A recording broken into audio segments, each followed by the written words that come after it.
So let's get started. So we're all set. Let's just do an audio check. Can Brad, can you hear? Sure can. You can hear him? Okay.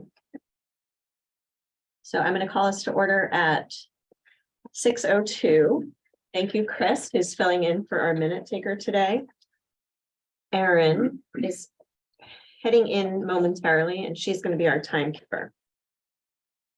So the first item on the agenda is a review. Thank you, Kevin, for this suggested language that I cribbed from the Planning Commission, and Steve for the other general suggestion in this topic of putting in a spot for us to just check in quickly about the agenda. And on that note, we actually are not going to have our first executive session this evening, which was a student discipline matter. And that is postponed until April 18. So Kevin, when you guys do this at the Planning Commission, do you just pause to see if anybody has anything to say? And then there's no like, Fast. sorry, yeah, right. Oh, we good, all right. The cruising or mixing action, Right. so. To accept. This is not an Just action accept right it. now, but we can do that next time if people think. But it sounds like right now we're good with the agenda as it is. Okay, so the next item is public comment. So there isn't anybody physically present. Is there anyone online who has anything to share with us?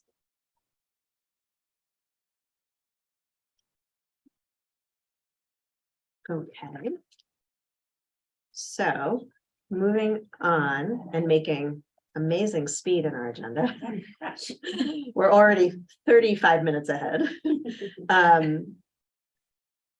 Consent agenda. Can I have a motion to approve the consent agenda? So moved. And a second? I'll second. Okay, all those in favor of approving the consent agenda, please say aye. Aye. Any abstain? Or any opposed? Any abstained? Okay. Consent agenda is approved. All right, so now we're moving down to executive limitations monitoring, and we have two monitoring reports that Patrick provided. The first is compensation and benefits. And you should have the link in the agenda to the report. And I did receive one worksheet. Thanks, Kevin. So we'll start with a motion to accept monitoring report 2.7 compensation and benefits.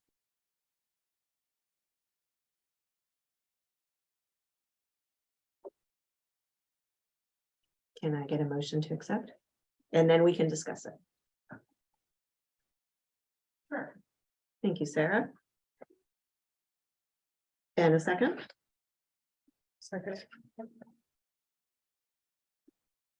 All right, so does anybody have any questions or comments to share?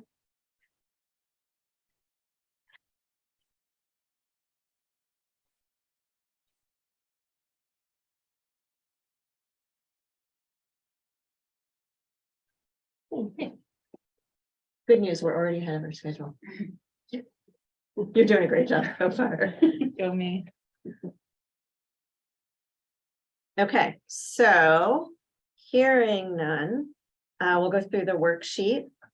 Based on the information provided, do you feel that the interpretation is reasonable? Yes or no? Yes. Based on the information provided, does the data demonstrate the accomplishment of this interpretation? Yes or no? And I think that is all I do. Patrick, I've got these two, but these questions here, that's for me to fill out, or do we Yep. walk those through? Yeah, so these are the ones for you to fill out to Based on the circle yes or no. Okay. This becomes sort of the official. Okay, so I guess now we vote to accept the monitoring report 2.7. All those in favor, please say aye. Aye. Any opposed? Any abstentions?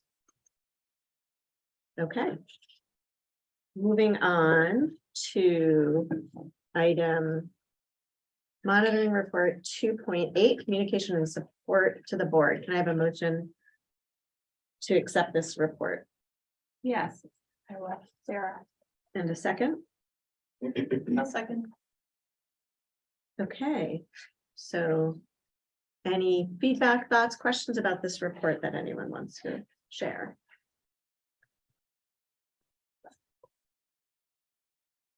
I'm enjoying the weekly updates. I think that's been good. Last couple of weeks, we hit some snags and getting them out on Fridays, but we'll try to regroup. Yeah, those weekly reports have been great. I have and I hate to keep harping on this because it's, the administration does some great things, but this, right now there's a detractor in the sense that in item 2, the second evidence talks about the monitoring report 2.4 financial planning. I'm not sure, given the difficulties we've had there, that item is totally compliant. And I would further comment that the process is not a BMP, but it's a statutory requirement to get voter approval before dispensing funds.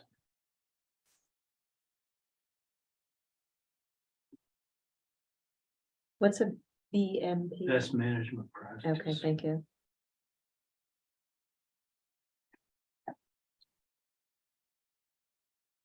I think you did make some reference to that, Patrick.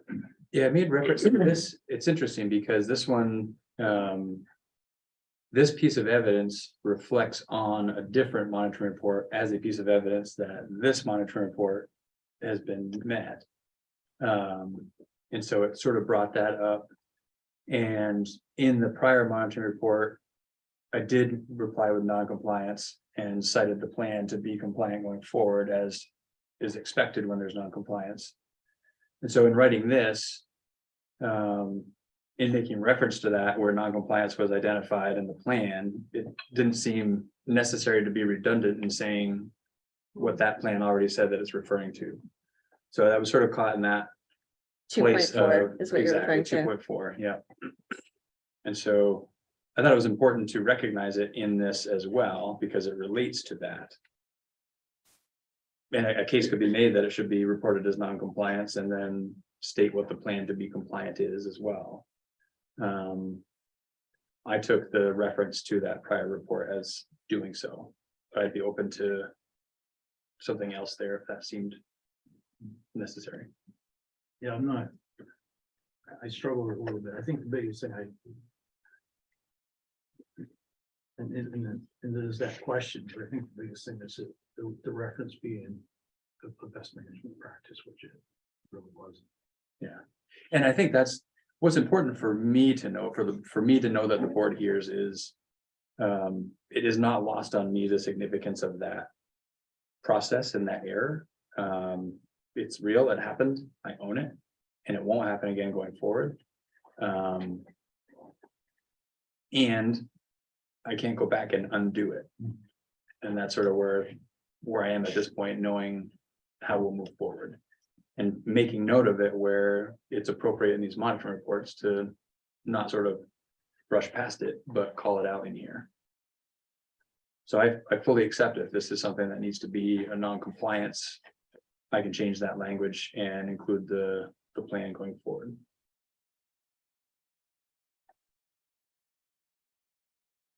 What do others think about that?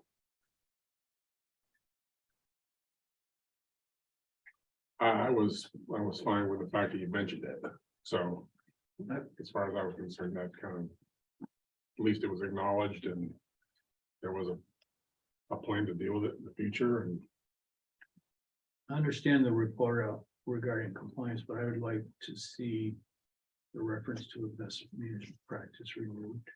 It's not too late to do that. where is that? Oh, let me see, if you go into evidence underneath number 2. Monitoring report 2.4 financial planning and budgeting is the headline. And it's in the first sentence of commentary.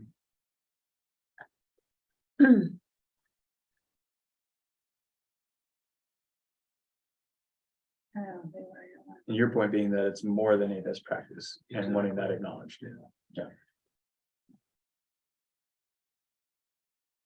And I don't, Oh, I see, yeah, okay. I Yeah, don't want I to drag this thing on forever and distract from what the administration is doing, but. No, I think that's probably worth an adjustment. I see what you're saying now. So it would be just taking out that error in process regarding securing voter approval. I would just say, yeah, I think it's more about, I have to work on Errors. the language, but substituting best practice for The something that reflects something more requirement. significant. Yeah. Exactly. I think you could even just delete regarding best practice. Error Error in in process and. I see what you're securing saying, approval. yeah. Anyone else have anything to say about this?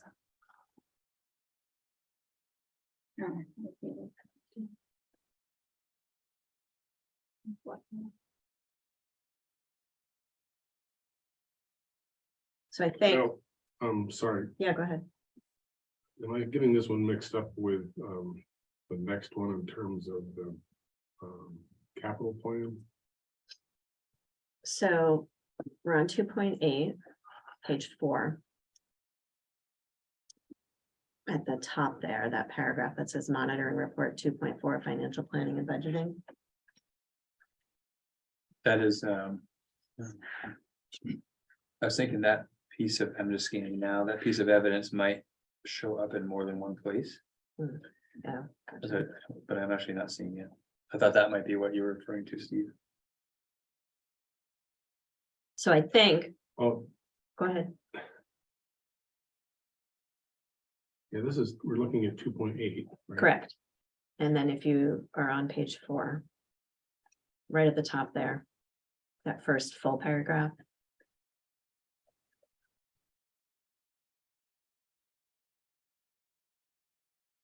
Yeah, that I found and I was clear about that. My question was, in this monitoring report, In 2.4, in 2.8, that's what we're Oh. looking at right now. yeah, is there a reference to the long-term capital plan?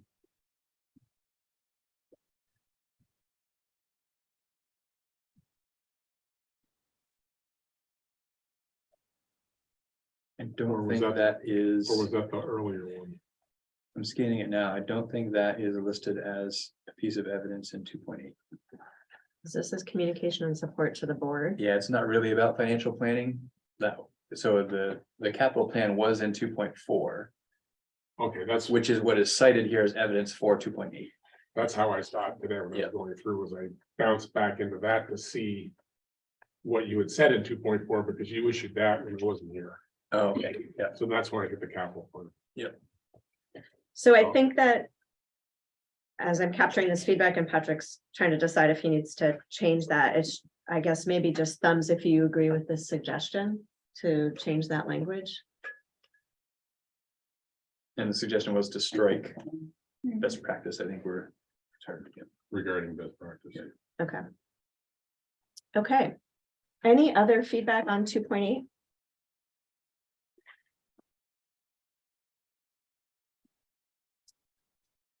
All right, so based on the information provided, you find that the interpretation is reasonable, yes or no? Based on the information provided, does the data demonstrate accomplishment of this interpretation, yes or no?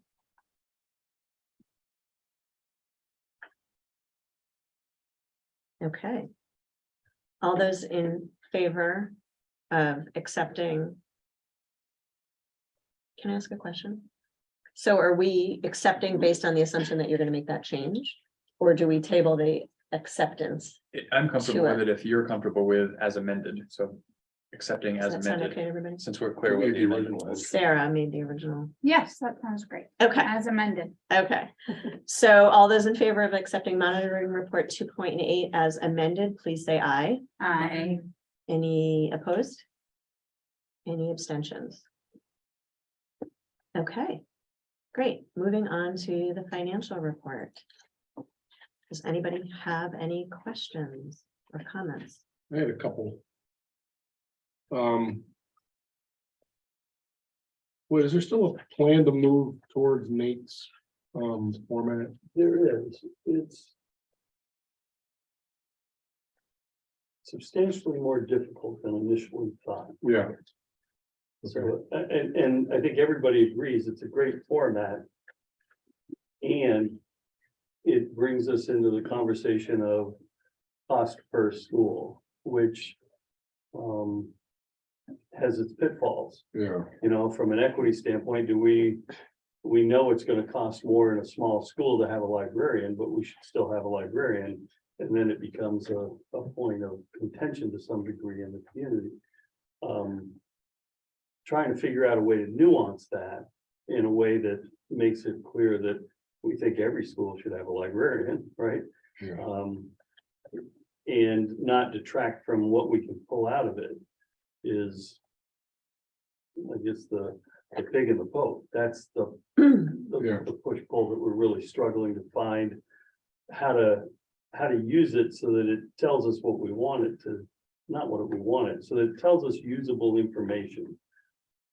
Having said that, you know, we can move quicker to just shadowing Nate's report and let it lie as it lies. It has a lot of good parts to it, but in the same way, this doesn't tell the whole story. That one tells a different, not whole story. That leaves out other Yeah, other types of. yeah. And it's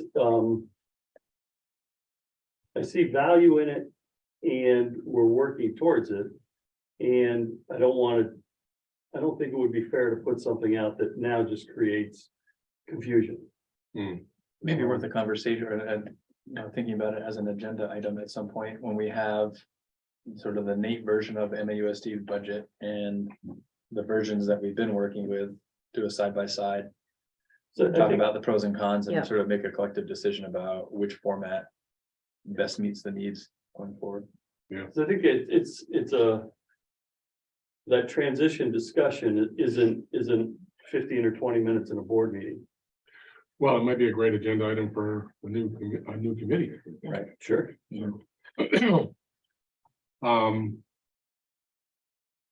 So it looks like you already encumbered Lincoln's money because they needed it before We July have 1st.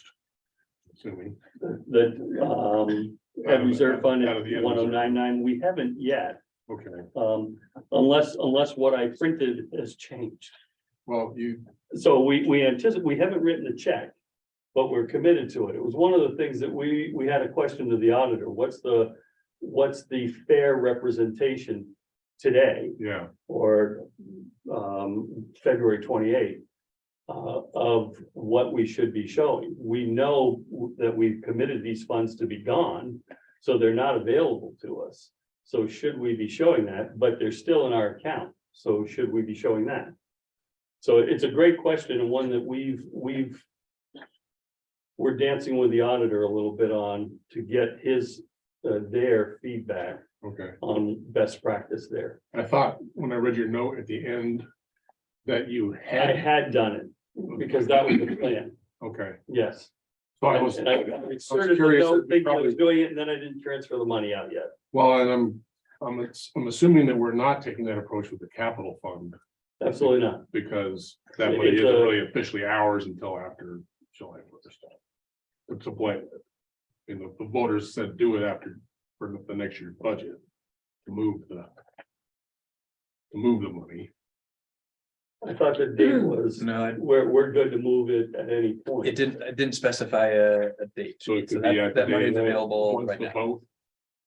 It can be moved. Right, so But once the 30 days is up, Yeah. then, yeah, then Oh, okay. that's done deal and it can be. I was just moved. wondering if if we needed an encumbrance column next to the fund balances there, because that might be the best way to tell the story.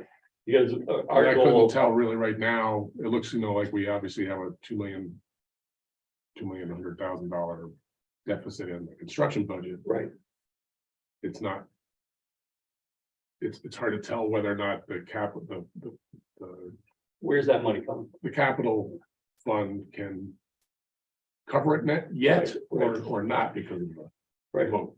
And that's the advantage of wording the warning such that up to, because we don't want to move money over there and then have to move it back and, dance back and forth with these journal entries.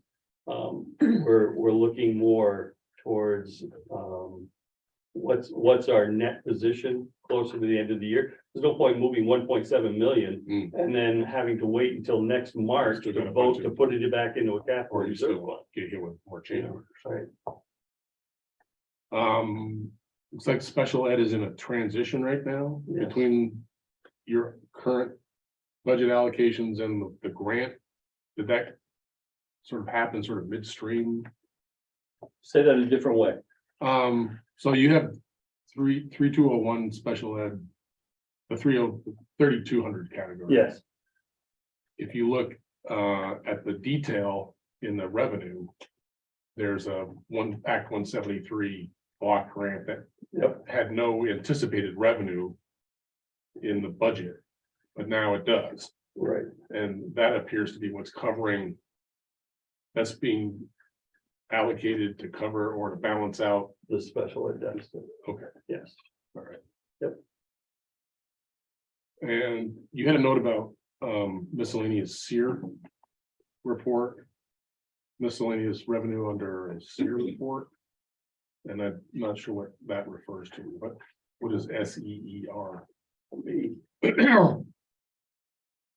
The SEER report is special ed, Okay, expense reporting. okay, Um, that's pretty much, Yeah. that tells me everything I need to know.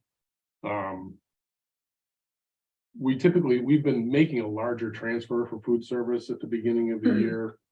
To try to cover some of the deficits we were seeing in the past. It looks like we're still not allocating enough. Is that a fair statement? No, I think our food service is in pretty good shape. What are you seeing that's throwing? It looked you like off we the- were- but the- Looked like we were already at like a 50 some odd thousand deficit. And that's, read it the other way, it's Okay. 50,000 positive. All right. Yeah. Sometimes I get mixed up by the. That Parentheses. enterprise fund The universal meals program is is making that, Look good. yeah, makes that look good. Okay, Okay, which can is I in can I get a question, quick but- commercial on food service while we're here? sure. NPR, Yeah. all things concerned, interviewed, our district, teachers, staff, students, and we will be in that national publication of that on Thursday. Thursday? So it is Thursday? That's what I'm hearing. Okay, good. All right. I need to write that down. Because I might be one of them. We don't know if they got cut, but maybe. That's true. I was talking She with did have Kathy slightly. today, and she said, speaking with the interviewer, that the 3 high school kids are probably gonna get the bulk of the lights. Sweet. Yeah, Okay. Yeah, 'cause Sean was there too, right? Sean was there too. Yeah, it's stealing my thunder. Come on, buddy. So enough of that commercial, but it's, what a great snapshot to have of our food service program. Yeah. And for kids to have the opportunity to appreciate what that means on a larger scale, which I don't know if they think about, but being asked about it makes them think about it. Just to be interviewed for a national show. Holy cow. Nice. So Any- one last mundane question. Please. Oh, still got some. Awesome. Just in the expense detail. Yeah. Typically, there's a category title at the bottom of a list of expenses. Are we missing one? No, but there's many of them this month are labeled as undesignated, Oh, I'm seeing that. and I couldn't figure out why that was. I thought maybe it was just one or two, but it looked like there were quite a few. There's a bunch of them. And it may have been there for a while and we haven't noticed it, It could be, right? With a change in the unified chart of accounts. With what the state's requiring, that might just be a pickup out of vision that nobody's looked at. And so I circled one and we'll chase it tomorrow. that's it. Thank you, Steve. Anyone else? Okay, so next up is the discussion about the superintendent's reports. And it's 6:27, and in our commitment to staying on time, I just want folks to know we hope to move to board management and governance at 7:20. So we have this conversation and then the conversation about central office. We have a good chunk of time, but maybe we'll even be finishing earlier on those two, but just keep that in mind as we talk about these two topics. So Patrick, can you just kind of remind us again how this started and what's been done so far? Sure. So a while back, I don't know how many months ago now, Steve shared a little bit about the process they use at the Career Center that folks have been really appreciating. And so been sort of interested in finding a way to put together something that's meaningful and do it in a way that feels manageable. You know, that the challenge that what is different for MAUSD than the Career Center is with 6 campuses and lots of things happen in each of those campuses. So trying to think about how to make that all come together was complex. But for me, the aha was seeing that model that Steve shared, and that gave me sort of this mental picture of what could be. And then I worked with my leadership team to sort of dole out so that it's reasonable for anyone. You know, any one person is doing one a month, and it can be a few sentences. You can see that some have way beyond that initial. My initial message to principals was a few sentences, like imagine this all together in a monthly report, and we want it to be something that's sort of manageable for people to absorb. I failed miserably and sort of adhering to that. But the content and the reason has been there's so much great content and people want to share that. And the reception to it has been welcomed. I haven't heard anyone say it's way too much, please cut it back. I'm open to that feedback and I'll continue my efforts if that's what's desired, but that hasn't been what I've been hearing. So my pushback on administrators to trim has diminished because of the warm welcome that it's been receiving. Where it brings us now is to think about what makes sense in terms of what do we do with this? Like, we have great content, we have something that can be shared more broadly. Its current audience is the board. There may be a broader audience we want to think about, and that may shift a little bit about how we post this and where we post it and when we post it. So I think that's sort of the conversation for tonight. So when you say, Twofold: feedback on what it is, because there are a lot of things that are great about it and it can always get better. So anything I have to suggest around that is helpful, and how do we use it more properly. so Maybe just a quick Hold on one second. Can we clarification. start with the feedback part too? And then we'll move to the how do we use it? Sorry, go ahead, Kevin. So just a quick clarification, when you said it only goes to the board, it becomes part of the agenda, so it's technically public though, right? Correct, but it doesn't really get pushed out, so But you gotta much. go It's look embedded for it. in there, right? We could push it out in a more obvious way that would get more people looking at it. Yeah, the Career Center just does exactly this. The superintendent provides the report. They do, he does a weekly report, which you're doing now. It piles them into a report that is monthly. And then it's really just incorporated into the board minutes. And there's a discussion item every month, and people can either comment on it or not. Many months, there's no comment on it at all. Mhm. In terms of the format, it's exactly what I was looking for. I mean, I'm a board member without children in the system, who is not in the schools every day, and this is a great window. So I've been enjoying reading them. So whether we want to make more out of it than that, I guess up for discussion.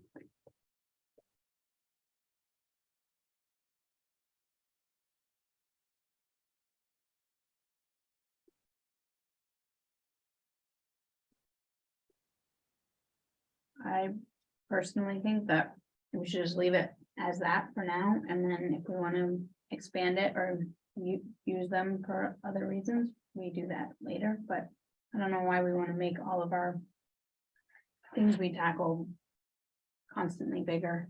We could just try to get good at something and keeping it simple and then expand it when necessary. And when you, so what you're suggesting, Steve, was what the Career Center did, it's a standing agenda item. So that way, once a month, the summary is there and people can make a comment or ask a question or not, but it's there all the time. So both board and committee can see. And the summary is literally exactly each weekly report. Yep. Stacked on top of the next. Mhm. It's not Yeah. adjusted from there. So as you're reading the weekly, that is what will be in the monthly, and Mhm. you can track your thoughts there if you have comments or whatnot. I love that there's headings and titles, so if I wanted to focus in on where my kids are going to school, Mhm. or maybe what I've been hearing in the news, maybe I want more information about the Lincoln agreement or something, I might scroll through and just grab the topics. Mhm. Because there is a lot in there. Yeah, I really like it.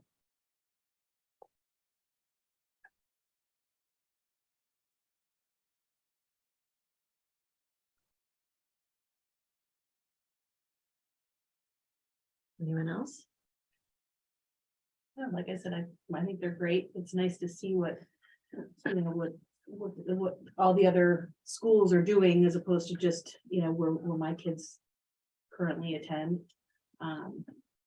It's nice hearing the positive things too, because we don't always do that, so. Absolutely. Yeah. I think an easy way that this could be made more public is to simply put it on the website. And have its own heading, just monthly superintendent's report. Mhm. People click on it or not, it's there at the beginning of the website. I can also check with Jennifer. I think we have a number of months where we don't use all 4 of our front porch forum posts. Hmm. So this couldn't even get sort of Oh, blasted yeah. out that way. It would be easy to put a link on Facebook. Like those are Yeah, just as easy as putting it on the website, maybe easier. something that you're already sort of doing, maintaining. Mhm. I like that idea. I had some good feedback from a member of the community engagement committee. And then separately, another member that's a community member had said, we need to make sure folks are seeing the good. So anyway, if there's some way that's not a heavy lift, that's already kind of baked in for this to go out, that might be a good use for it right now. Okay, well, maybe we can try that, and thank you for doing it. It'll be interesting to see if folks lose steam with how much they share, or if they keep being as excited about how much they want to share. It might be hardest for Jennifer to keep after people to make sure you're gonna get it in by Thursday, so we can review it, get it on Okay. Friday, and then add your piece, and Is that that's. onerous? It's just not quite routine yet. Yeah. I think it'll get better and better. Yeah. And it sometimes it's tricky, unexpected things happen, and it's hard to Yeah. carve the time out when you're trying to sit down, but. Yeah. As long as there's some flexibility with if it's maybe not Friday, but Monday or Tuesday, Mhm. that's the reality, I think. Well, and we'll have it monthly, and maybe some months it's not every single school got theirs in that month, but we're getting regular updates. I do wanna, it's important to me that no one feels left out though, so that would be. Yeah, okay. Things happen and we have to move on, but I think. If at all possible, making sure that everyone's story can be told is really important. All right, are we ready to move on? Mhm. Okay, so pros and cons of possible central office locations. Patrick? Yeah, so I'll set the stage and then I'm gonna turn it over to Floyd. So we started a conversation a while back over, in recognition of the fact that we're currently renting space in central office that is going to sunset here at some point, and we need to come up with a plan for a new location. And we have options. We've explored options over the past 6 or 8 years, and all of the options have pros and cons.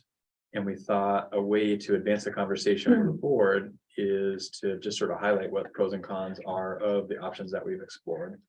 From a cost to future thoughts, flexibility, et cetera. And so that's what is linked here that Floyd will walk you through. The goal tonight isn't necessarily to make a decision about where we go with central office. But I do think it would be helpful if we could narrow the field a bit. You know, if there's some that just don't make sense, then we can check those off the list.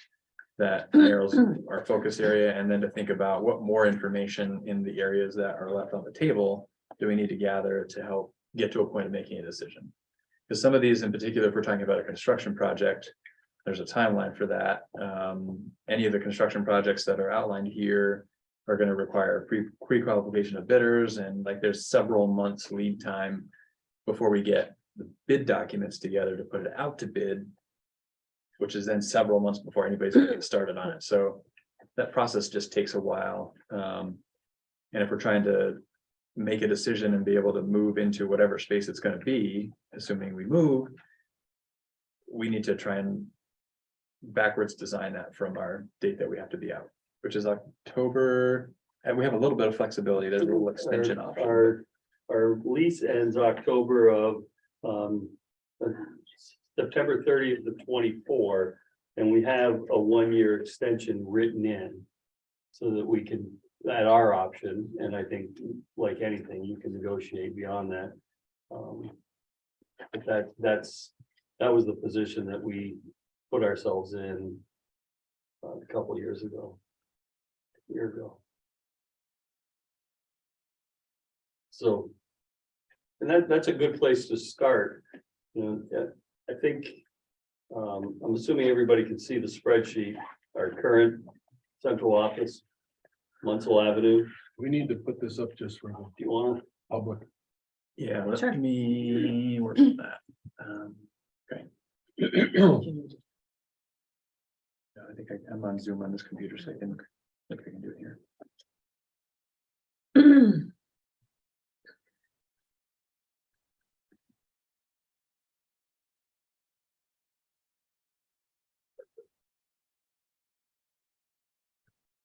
So that current central office at 72 Munsell, our annual costs, I used our fiscal year 23. Some of the assumptions that I took were that we would be. Sorry, let me get there. It's a snapshot in time for fiscal year 23. It assumes rent is static in all of these examples. Assumes revenue is flat. So it really just taking a snapshot and seeing what goes forward. We assumed a 6% increase in construction costs. Any move of central office, we didn't include the soft costs, whether it's architects, infrastructure moving, there's a physical moving of it, design, furniture, media updates. Permits. Pardon me? Permits. All of those items aren't in there, but in any move, they would be fairly consistent. And what we're trying to get was just a story to get to consistency. So one of the options that we looked at was putting an addition on Mount A, where we take the middle school wing, which is south of us, and put a second floor on it. There was a cost projected of around 1.5 million, escalating that since 2019 puts us at almost 1.9 million. Pros, it brings the central office to a school environment, something we always talk about.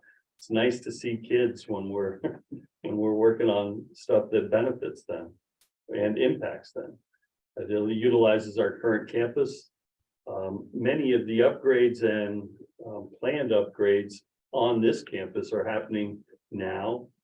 And it doesn't reduce space that might be used to serve students. Costs is a con. It's going to cost $1.9 million in today's dollars. There's a timeline issue with getting it built and getting in time. It's important to note that as much as we like the idea of being in the school environment, it reduces the staff's ability to support a crisis situation. You're now part of the crisis situation as opposed to outside and being able to impact it. Accessibility would be to the second floor. That would either be an issue or add an elevator for $500,000 estimated. And we're in conversation with doing that here at the high school anyway, that we firmly believe that we need a little more ability to get up and down. But it is an additional cost coming here. Well, do you know when they designed the middle school originally, did they plan on a possible future second level? They did not, and they especially didn't plan on a second level that is office space, which has different codes in terms of the structural integrity of the floor structure or roof structure currently. So that's part of why the cost is high, because that would have to be But have you had reinforced or somebody, redone. have you had somebody look at this? Yeah, in 2019, we had architects take a look at this and only at the conceptual level. Yeah. But with enough to get sort of a ballpark cost estimate, not in any kind of detailed level. Okay, but that Sa- included new foundations? Yes, well, I don't know that, when you say foundation, I'm thinking like the slab concrete. Well, It didn't include that. It was really reinforcing the floor structure that would be for this new space to hold the weight that is spec'd for office space. yeah, I don't really need to dive into the weeds on this too much, but all the load you put up there is all going to end up in your footings on the ground. And if the footings weren't designed for that load to start with, you can run into problems with the footing being undersized. I don't remember that detail, but the notion that it wasn't designed for office space to be above it and that there are structural integrity components that need to be accounted for was part of the conversation. So presumably people who know what they're doing with that. When they that gave into you the opinion, consideration. they took that into account. Yeah, I would assume so, but I don't remember that detail specifically. Okay. And I made a note on it. It's certainly, if as a group, that's an option that moves forward. It's. And I would take all of these cost estimates very loosely, like these are really for conversation purposes only at this point, and even. To use a 6% cost escalation for the last 4 years is. Probably pretty low. But we might be able to defend 6% for the last few years. I'd have a tough time for the last 1 year and the next 2. Mhm. We're using that as a cost escalation. So what if we look at moving to the renovation of the gray building? Oh, go ahead, Kevin. So the break even point is, in a sense, the payback for that thing over what we're spending today. So, yeah, good pickup. I was gonna save it and kind of compare it at the end, but I think we can look at it as we go through. If you take the annual rent of $76,941, maintain it as static, and use that to fund the 1.89 million, it's 24.6 years to break even. Oh, golly.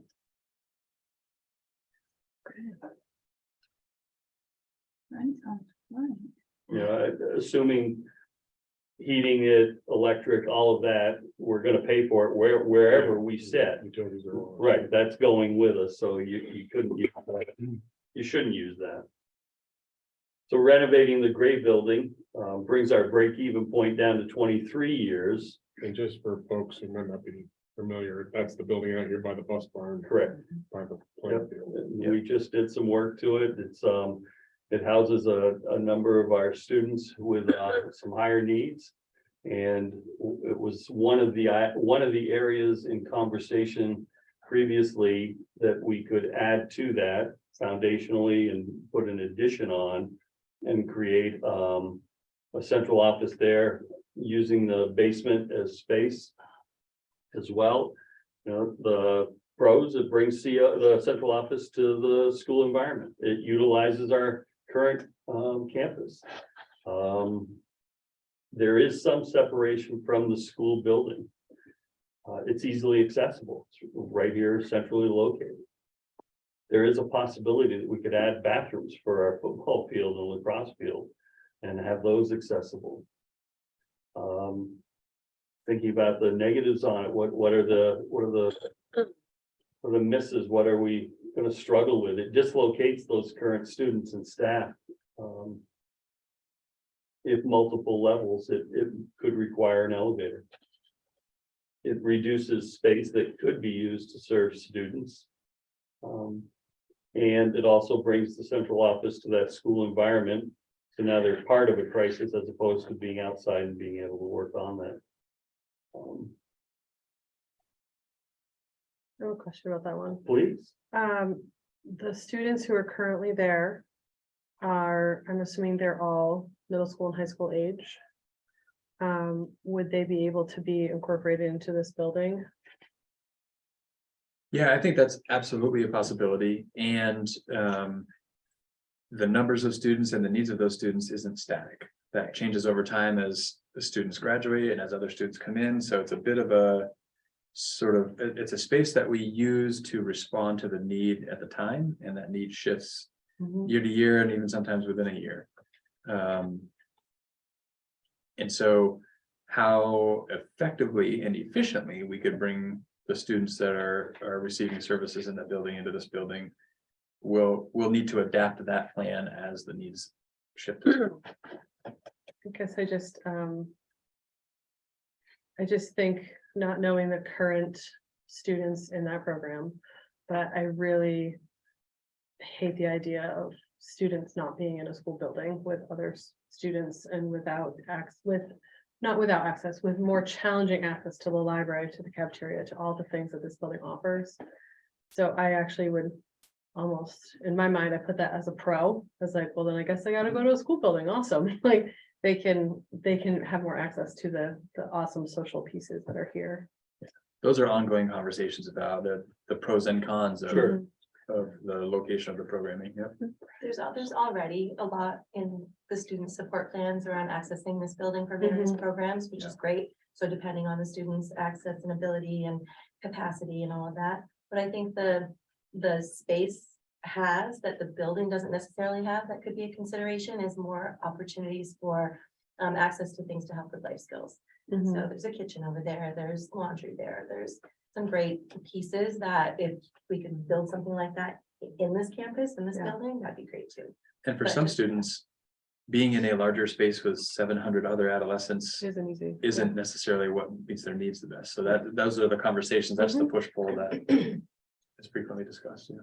Brad's got his hand up over there. The nice thing about being close to the campus is in that transitional. Come into the campus, come into the high school, and maybe it's part days, maybe you know, you have that transition opportunity as well. Brad, go ahead. Yeah, I just, I sort of agree with Bailey's sentiment on, having the kids in a separate building. But I know that's a very sort of fluid kind of issue and changes from year to year. Only thing I just want to say, I assume that on this point about reducing the ability to support the school in a crisis situation, that ability would be a little bit different in the gray building than it would be if they're on top of the middle school. Isn't that right, Floyd? And I would say yes, and it depends on what the crisis is. If the crisis takes over that entire campus, then there may still be an impact, but it's not nearly what it would be if we were physically within the walls of the main building. Kevin. Got two questions. One question and a statement. So we're going back to the use of the gray building and the program. Can't remember exact name, maybe Wayfarer, that Wayfinders experience. Wayfinders that was in the Addison building and now it's in Virginia's. What's the relationship, if any, between those programs? So that program's in Middlebury. It's now called the ACP, that is the consortium project. So it's the same idea, but sort of a little shift in the design of the program, which sort of prompted a renaming and a new location and all of that. There's essentially no relationship between those programs. It's a different population of students with different needs, different support structures. The program that's being run out of the grade building right now is not a consortium. So it's exclusively MAUSD. So not really a connection between the two. And just a comment, any contingency planning for emergencies. Should also have a totally functional secondary location in addition to the primary one that isn't well known. The bunker, Yeah. I think is what you're talking about. Well, I mean. If this place is consumed, maybe, and this shouldn't be. Delineated because it just could complicate the issue, but maybe it's you go to BES or you run out to Beaton or something. I don't know what this logistics are, but. I understand the complications of having an event here with command here. Yeah. But a good plan has a second backup too. And you're saying second backup to the command post, not so much for the students, because we have to have the backup space for the students. Yeah, That's all For mapped out. command post. Yeah. Liz,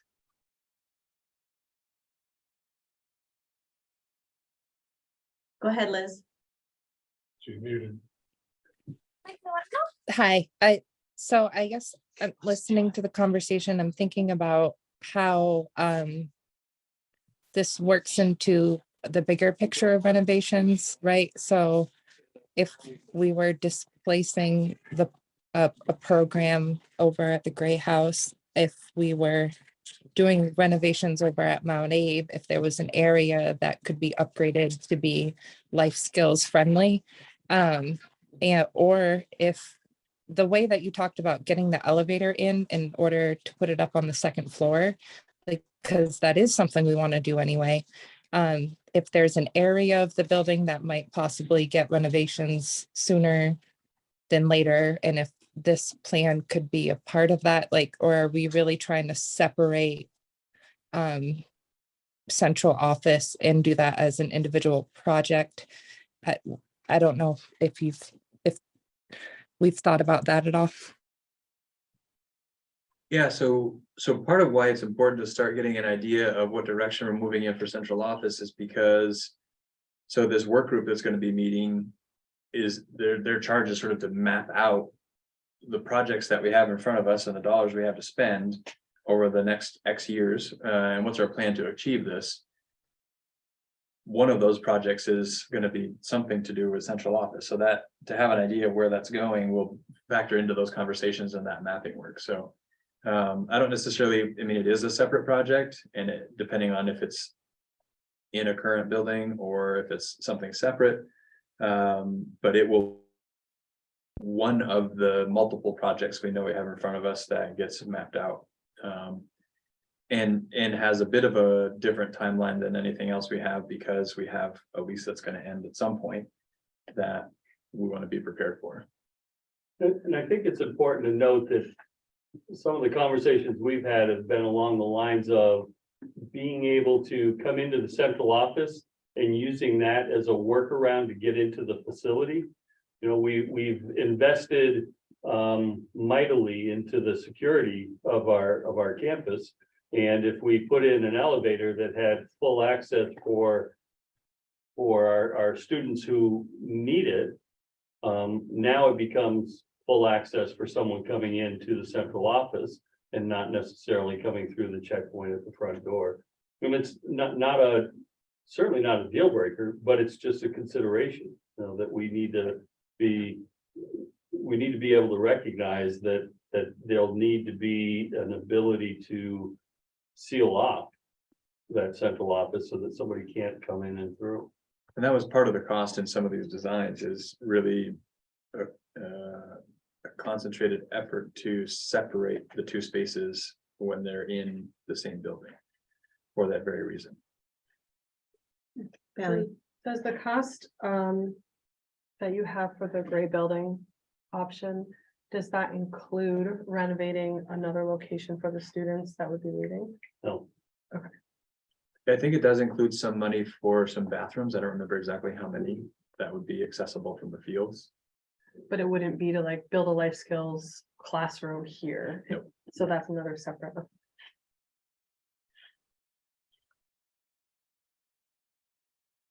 I think moving at to the time of this, relocate, go ahead. 2018, I don't know that that space was used to support students. So that wasn't necessarily as much a thought at the time Yeah, as it is currently. Can I ask a question? Sure. And I'm thinking about it in terms of what Liz was saying, and some of what Bailey was asking about. Is there a way to layer on student needs, priorities, goals, hopes and dreams into this configuration? In other words, looking at these projects, both in terms of the pros and cons listed, but also opportunities for meeting our ends. So for example, if renovate the gray building, it's 23 years to break even, but it provides an opportunity to do other things that have a great impact on students. Can we not add that into the evaluation process? I think it's an area, that holistic approach, right? Of how do we really make it so it has that umbrella envelope over everything we're trying to do? And at this point in the conversation, to try and incorporate that is how far do you go? And that's where the snapshot idea from my standpoint came in, because I don't disagree with you at all, that anything we do, we should be looking at it through that holistic lens, right? And I think that's why under the cons, you'll see in a number of these places where it says reduces space that can be used to serve students. So we're in conversations right now about expanding childcare pre-K. If we take up space for central office in a school building that might otherwise be able to be repurposed for that, you could see that as a con because it reduces our ability to achieve some of those things that we're in conversation about. Any other alternative programming that might be seen as a benefit if we have used the space that we would have done that in for central office, it makes it harder to pull some of those things off. So big picture, I think that's accounted for mostly just as leaves open opportunities or reduces opportunities is sort of the layer that exists in here right now. Sarah? The other thing I like to consider, because if you're creating it into an office space, is how can it be reused as an pivot after, if it's things change, most likely you're pivoting into an office space. And so for that reason, I have a hard time with putting it in a school, because I think your pivot from that spot is going to be really different. And that is one of the challenges, right? If we spend $2 million to upfit part of a school building to function for office space, and we decide 5 years from now, actually, let's put pre-K in there. We're going to spend another $2 million to repurpose it back to pre-K, and we don't get any of that other $2 million back necessarily. There are going to be some things, like if HVAC is upgraded in part of it, there's some things that you still reap the benefits, but you lose a lot of the cost of the upfit when you upfit again. You're more likely to rent the gray house out if central office wasn't there than the upstairs of Mount A. Also, if as a current office space, not that you want to be in the business of the real estate, I understand, But it pivots a little faster. towards different that. opportunity. Yeah. Ready for the next one? Sure. So relocating to Beaman, which one of the items in there under cons is the sunk cost. In the event that the space is repurposed. And then needs to be repurposed again. That conversation about early ed, we've looked at Beaman as a great place for the summer programming for ELP. The space is great, the outside is great. It works really well. And if we put the central office in there and we grow that program and we don't have space for it, that's what was an opportunity now becomes a sunk cost. The cost on Beaman we're projecting about 1.4 million based on some numbers that we looked at in 21. And when we were talking about the possibility of merging and perhaps looking at that space. It brings the central office to a school environment, which from the con also puts the central office in the school environment. It does utilize current campus. And we have the ability to access an Efficiency Vermont grant for the HVAC. And we've moved that forward, thinking that we're going to use that space for summer programming going forward. And being able to cool it allows us to be able to use it with a little more enthusiasm. You know, so that cost that would go in. A lot of sunlight comes in those windows. Oh my goodness, they're beautiful. But it's so we've got a little bit of help there from that Efficiency Vermont ESSER ARC money that the state carved out and put over here. Actually more than a little bit, right? Yeah, 500 it's grand 504,000. in a grant Yeah. to help with the HVAC upgrade in that building. And that's regardless of if central office is there, that's just for this, That's, okay. yeah, In fact, it specifically could not reference for central office purposes. It's Okay. really, we, So we'd have to pay that back. no, we wouldn't, because we wouldn't be relocating Oh, in that window. Yeah. So. Hmm. It would dislocate some of the current staff on that third floor currently. It's unlikely that we could house more than our current central office staff at Munsell Avenue in Beaman. So we have central office staff currently at Beaman that we can't house at Munsell. So that piece, we wouldn't be able to pull all of that staff together. much to most of that third floor at Beaman right now is used for offices. All of the like main classrooms at Beaman are on the main floor. There's an art room upstairs. Music. Art music. I think just art music. There's a special education room and the restaurant office and interventionist. Yeah. Are there other locations you could have everybody in one spot, central office, I mean? That would be the no goal. neighbors, Yeah. Right, Yeah, it was either it would be big enough, like over the middle school wing, or you could expand it to be what it needed to be around the gray building. Beaman was a little trickier, mhm. but manageable. I think the people at Munsell would fit at Beaman on that third floor and maybe a couple of others, but Depending on how you could configure, and that's the other side, it's difficult to configure office space out of a classroom. So, you know, central office people at Beaman now, how many and what's their function? District. District Yeah, not people is really, probably a better way to describe Okay. it. so coaches, coordinators, Special education evaluation team members. and they have been very flexible. Some of those members have been in 4 different, at least office spaces, maybe buildings in the last 4 years. Like every year, it's where are they gonna go this year as the use of space bends and We used a closet space between 2 of the classrooms and carved an office into it this past year. So all of these options outside of the lease, the payback is at best 19 years, A little less, according to this. 18.9 with Beaman, we Yeah. moved to that. Yeah. So I'm curious, just in terms of trying to save capital for bringing this building up. to speed. What options do we have beyond the extension?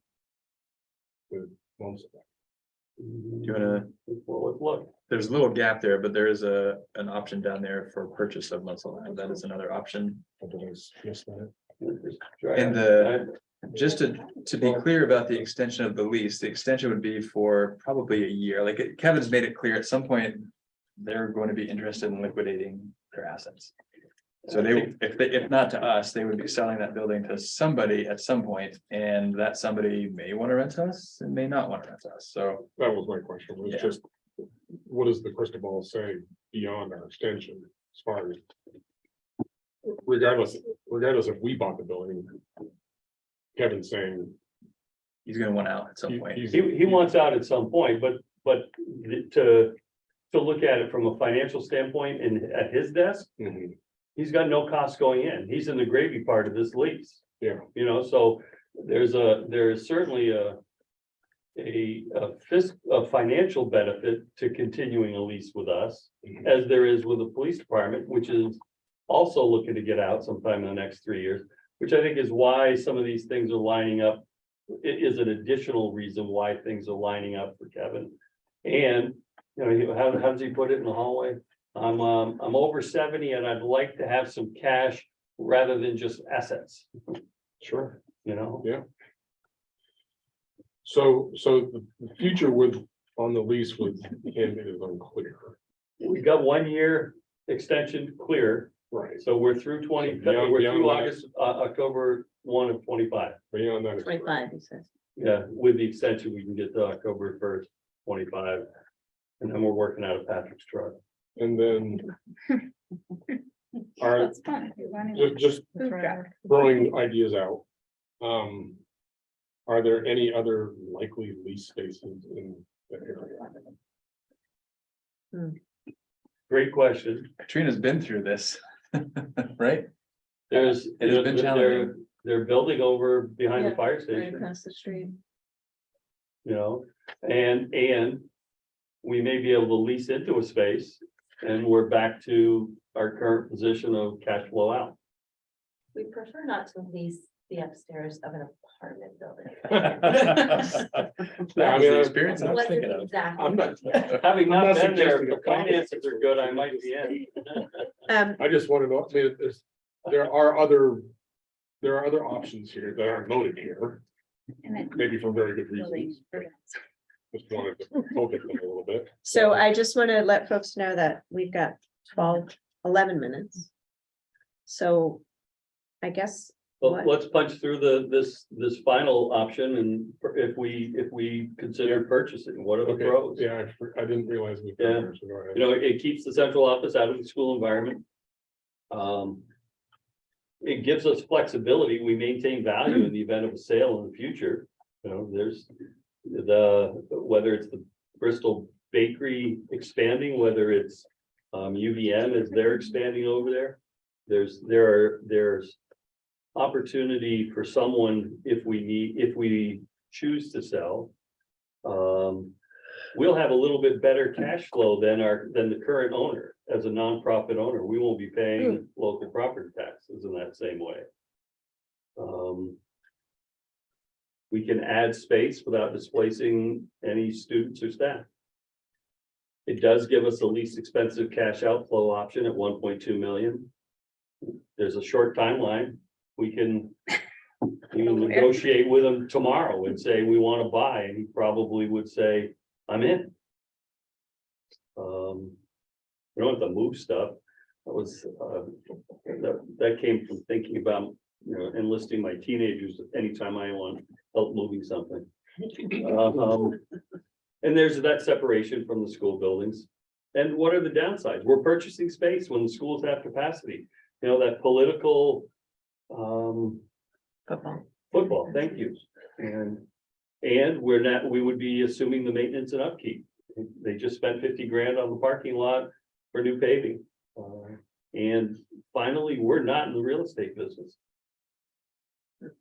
One thing I will expand a little bit on in the pros, it talks about ability to add space without displacing MAUSD students. So if we owned the building, there's currently unused square footage there that could be repurposed for something, which could be taking folks that are currently in offices in buildings like we talked about in the at Beaman and bringing them in. We could bring IT, which is currently located here at Mount A, but is a district service that could be centralized and create space here and create a different kind of IT is in the room right there, so it creates a different kind of feel in this learning environment, especially at some point if this library gets renovated.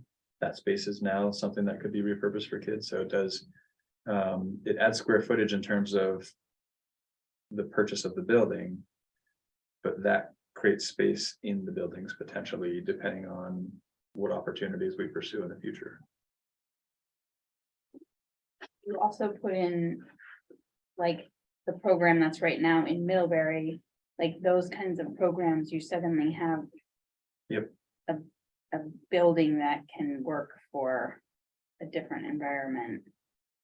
And not necessarily like some of the stuff at the Career Center, but maybe there's some places where something closer might be more appropriate, or there's some programs that could be done differently. I don't know. I just, Options and opportunities. to me, I have not been against this idea, but I get the whole, what it looks like scene, but it's not the cheapest option. Well, I mean, we do It's hard have, to object to the we cheapest. do have option. some. Usable space in other buildings, but. But it's a square peg in a round hole situation. Yeah. Like I'm thinking about Robinson. They aren't using the lower floor of the roadside classroom now. Yep. I'm assuming because they've reduced classrooms, they're probably not using either the upstairs one or another one in the wing, and they've already have a couple of classrooms in the rest of the building that aren't. I think they have art in the downstairs wing, but that's it, which is The easier art to room move. and the Yeah. ELD space, but not the classroom. Theoretically, you might be able to rearrange Robinson so that that roadside wing might provide space. I don't know if it's enough space. I mean, it's Yeah. not. We haven't looked at that closely, but potentially, yeah, But that's the ADA challenged wing as well. right. It might be more appropriate for a small office function versus educational.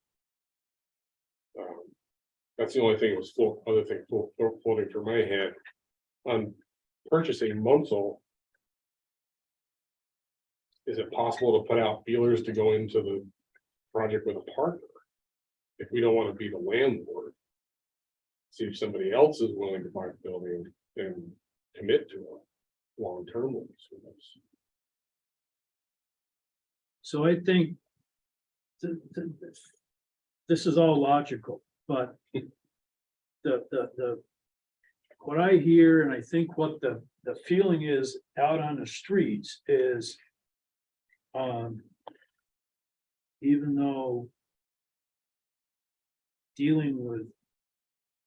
Bristol Works and maybe even staying there may be the most cost-effective logical thing. That thing just has no acceptance out in the street. The concept is we've got all these buildings that are underutilized. You can just drop central office in at no cost. They can just move their desks and bang, they're out there and they're back in business.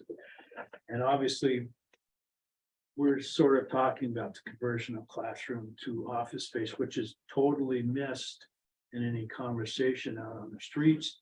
And I don't think and if you tell people that, you get a blank stare. Like the classic one is, well, there's not air conditioning in these school buildings. And you get this blank stare, like, big deal, let them sweat. So whatever we do here, there's gonna be a lot of resistance, and it probably is a lose-lose situation. I mean, Patrick, unless we come up with some better story than what we've talked about. I mean, tomorrow, anybody listening to this tonight, tomorrow will be all over Front Porch Forum that, they're gonna move, they're gonna buy the building and blah, blah, blah. There's a whole lot more that needs to go into this than just the logics of the move. I'm thinking about our conversations with Nate and you have to address the heart and the head. We're talking about the head. But the heart is not to be lost, and we need to consider that for sure. well, and yeah, and I think that there's ways to have a parallel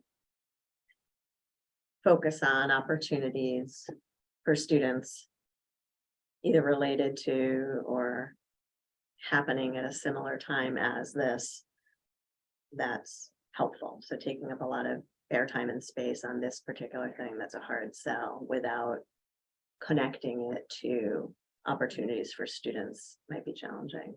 But what I was wondering is the work group, because we've, it's hard for us to do much more of a deep dive in this format. But is that group kind of waiting? Where's that at? And is this something that, Floyd's hitting that up. I'll have him We've, talk about the work group. we have members of the board that are interested and willing and enthusiastic about being part of that. We have none community members with an interest at this point. okay, So it's flailing in the water at this point. But I think can move on with that the might- board representation and, Sure. and if There might be word some gets out traction, and community members are talking and somebody wants to join, then it's open. And I had one thought on that when we were talking about it is, I think there's a lot of people in the community that want to be involved, but they don't want to sit in your chairs. Right? I mean, truly, I think that, so this might be an opportunity for some of those peripheral individuals who have a heart in this to say, hey, this is something that I can do without it being as big a commitment as those poor guys are taking on. Well, and that's why I was suggesting when we were talking about this work group earlier, being on the administrative side rather than being the board subcommittee, that it needs to sort of operate like a board committee in some respects, that the general public knows when the meetings are, they can zoom in, whether or not they want to be an official member and be there every week and do homework. Maybe not, but maybe they still want to participate when they're have time available. So I'm gonna put a 2-minute warning out there for this And it conversation. may be Yeah, worth we got knowing that. Bailey, Sarah and Liz. We didn't talk about one point on here. I have it on the shared screen now, but and that return on investment is something that we talked about on all the others. The break-even point with the purchase of Munsell Ave is 9.1 years.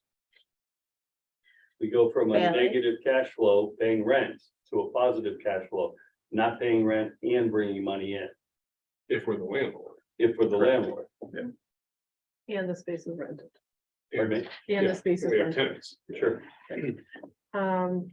So my thought on this is like, if I had to choose to like narrow things down, I would be afraid to add on to Mount Abe. Especially wondering about some of the stuff Steve said and just, I don't know if this building is cursed or what's going on, but there's something that just makes me nervous about that. I love the idea of renovating the gray building, but the break-even point is scary. It feels like a really long time away. And I was very much against purchasing Munsell Avenue because of what Kevin said, that like perception, but I do think that it does allow for some potential meeting the ends that we're hoping to meet in creative ways that we don't have now. So I almost wonder if we can I love the idea of kind of going through like that head and heart piece of maybe 2 of them or something. Cause I don't think it's feasible to dive in that deep on every single one of these. So I guess that's my 2 cents. Sarah.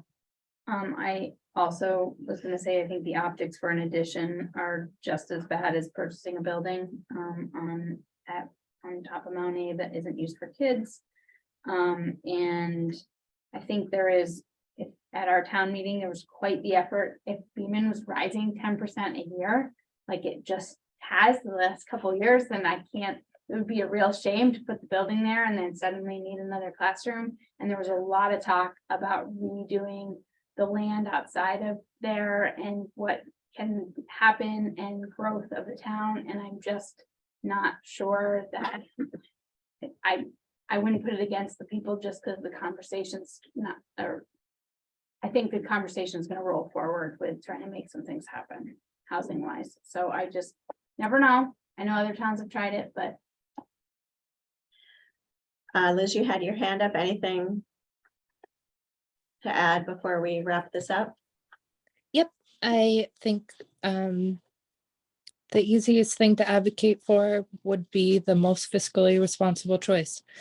So I appreciate you kind of putting out some numbers for conversation, and I find myself supporting the purchase of Munsell Avenue. And I mean, maybe you check on the Starksboro situation, perhaps, and just see what that might look like. Thanks. And I'm doing the highlights as well, taking notes for that. And so is it a facilities work group you called it? I've heard some people say that they were interested in it, but they did not, they felt quite strongly that they didn't have the background to be a fully supportive member in terms of, not having, because the qualities that you were looking for in people to participate were awesome and made a ton of sense. But I think the only way to maybe get some more interest from people who have seen it and thought about it is if maybe it was like, hey, just, I don't know how it, so I think that's just what I heard was kind of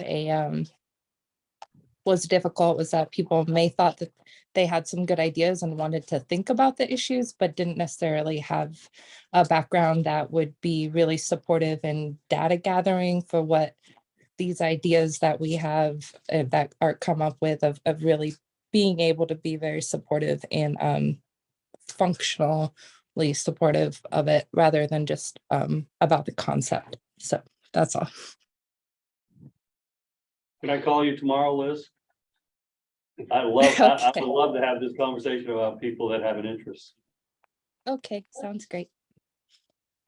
So I wanted, in the interest of moving this forward, I wonder if folks would, I found the suggestion I have, which is to say that maybe Munsell Avenue and one other location be a way to narrow it down. Gray building is the one that nobody kicked out right off the bat. I mean, I saw some concerns just now about some of the other buildings, Mount Abe and Beaman. But that if people think those are two options, and then the work group can start to move forward, and maybe that interest and that focus at least will get the ball rolling. Kevin? I would suggest not narrow it down too much. I do think adding on to Mount Abe is like a no-go starter, so maybe. I don't know, the work group, Or maybe folks just take the feedback that yeah, I mean, the work group should not have too much of a range, and then they come back with. Yeah. A suggestion that for review type thing, I'm concerned about, but too much of a blinder on. I'd like to spend some time on Robinson. I've discounted it just because I didn't think the square footage was enough. Which might just have been a bias of looking at the building. But there may be an opportunity there that we haven't really fleshed out enough. Well, there's that, and I think the two other lease points, I would like to poke out a little bit. Is there a different lease location? And is there somebody who might be willing to partner with us, so we're not the landlord, but would see the benefit of having a long-term tenant right off the bat at the beginning of a building purchase, and then we don't have to do anything except sign a new lease. So you get some good feedback from us, at least You for guys are this great. point. Yeah, thank you. Okay. All right, moving on to board management and governance. So we have an action to accept the monitoring report that Liz prepared. Thanks, Liz. 3.3 delegation to the superintendent. Can I have a motion to accept that? yes, Sarah.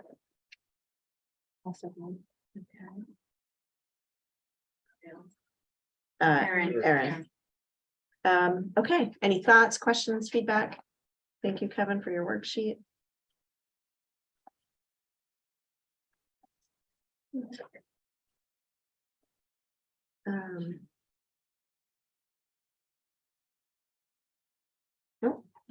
Patrick, for this one, we don't do this worksheet because this is for executive limitations, or do we still do this? So you're still looking at 2.8. Right, but I'm just saying, I didn't print one out for 3.3, but is it the same process, or are we just accepting it without going through this? Yeah, I think you don't go through these questions for board reports. ones, okay. These are boards. Okay. All right, so if there are no comments or questions, all those in favor of accepting 3.3 delegation to the superintendent, please say aye. Aye. Any opposed? Any extensions? Okay, so next is an action to authorize the superintendent in making hiring commitments. Can I have them, Steve? Aaron, okay. Patrick, do you want to just give a quick background? on Yeah, that? sure. So only the board has authority to hire and fire licensed educators. In years past, numbers of years ago now, the process was we advertise a position, we get however many applicants, there's a screening process, someone's selected, they're then brought to a board agenda, and the board takes action and officially hires them. In recent years, the lag time between saying to someone, you're the one we want, but it's not official until the board acts at their next meeting. We have lost candidates as they have other things that they're getting commitments sooner to other places that they have job offers for. This gives me your authority to make a commitment to someone. So it has your backing to say, we've identified you as the candidate we want to take this position, and we can issue you a contract and we can seal the deal before waiting the 2 to 4 weeks for the next board meeting to confirm that. So this action has made it really clear that is the authority you're granting me. And then those folks do eventually come on a consent agenda item for you as a board to approve their hiring. So you still by statute do that work because you have to, but it's really clear and upfront that I'm making a commitment. And it's sort of de facto that you're approving that in the consent agenda. And we've done this for the last, 4, 5, 6 years, Yeah. something like that. this Yeah. is not new. No. And this is the time we've always done it because this is really when the hiring season gets rolling. I'll make a motion. I think we already had Yeah, we're all- a motion. I'm sorry. So if there's no questions or comments, all those in favor of authorizing the superintendent to make hiring commitments, please say aye. Aye. Any opposed? Any abstentions? Okay. All right, so moving on to looking at or discussing the drafts of new committee charges. So thank you to Steve and to Kevin for sending in the charges, which are for the Policy and Governance Committee, the Finance Committee, the Facilities Committee, and a combo Finance and Facilities Committee. So feedback, I think mostly came to me. So I'll just share what generally I heard. And then some feedback on the specific committees. And then I thought we could just see if there's any other feedback people have that they want to share right now. And then we can decide what our next steps are. So generally speaking, one of the pieces of feedback was that 4 members per committee would be too many. So to keep it to 2. And that scheduling should not be tied to a particular time, that it should be flexible and up to the committee. Specific to the Facilities and Finance Committee, feedback about that was whether that combo together of Facilities/Finance Committee was too much of a charge, too big of a charge. So should they be 2 separate or together?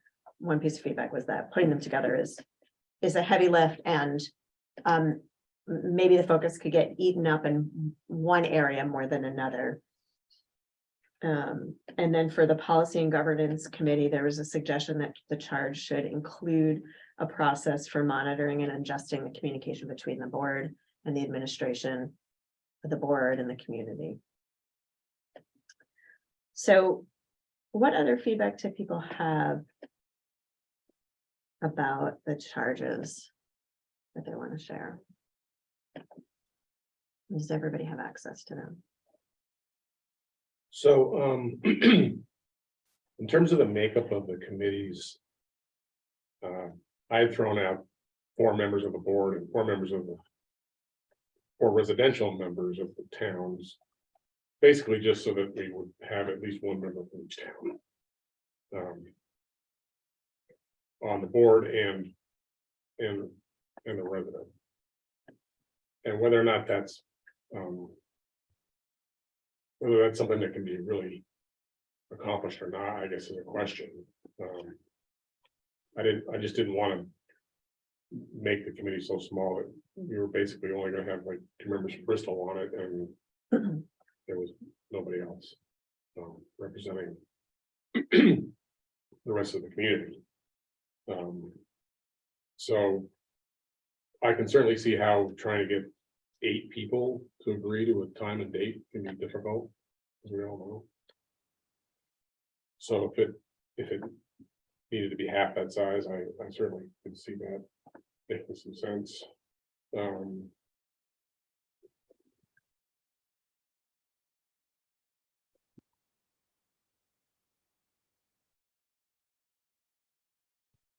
Sarah?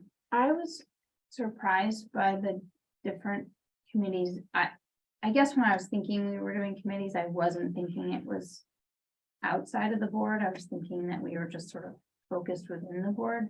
And so I guess I'm curious how expanding it outside of the board is, especially for like the policy governance one, is helpful, but I'm open to it. I'm just. Oh, having curious. community members sit Yeah. on the committees. Yeah. Gotcha. Well, I think it just might expand participation outside of the board. One of the purposes, I think, to having committees is to try to share some of the workload, Right.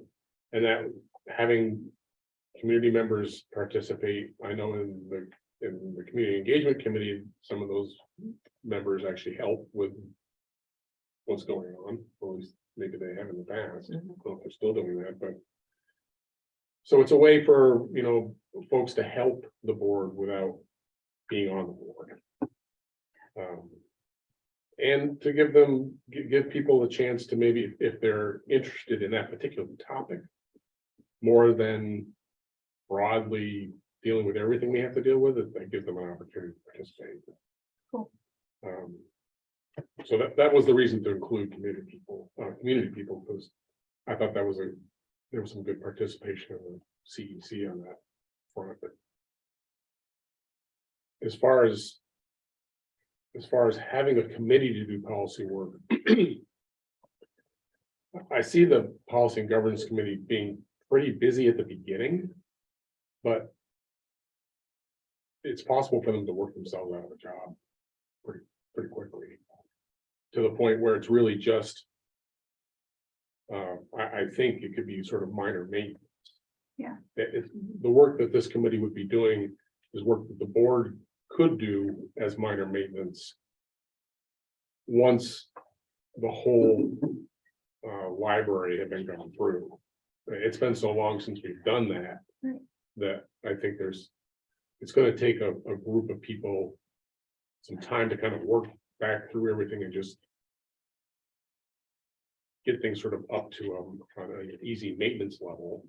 But once that's done, then it might be possible to disband the committee and have it be something that maybe one board member does on a rotating basis to bring some language correction or a new policy or something to the rest of the board. But it seemed like a lot of work at the start to avoid having a committee work on it.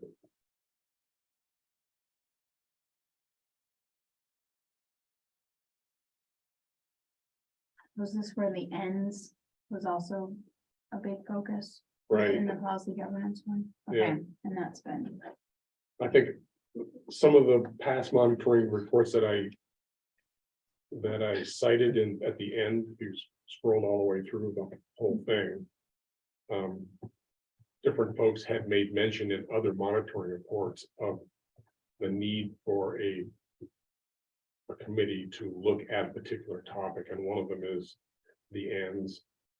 And it might be that a smaller work group could dive into that a little closer and come up with, I think what we've been looking for is maybe some more measurable metrics mhm, that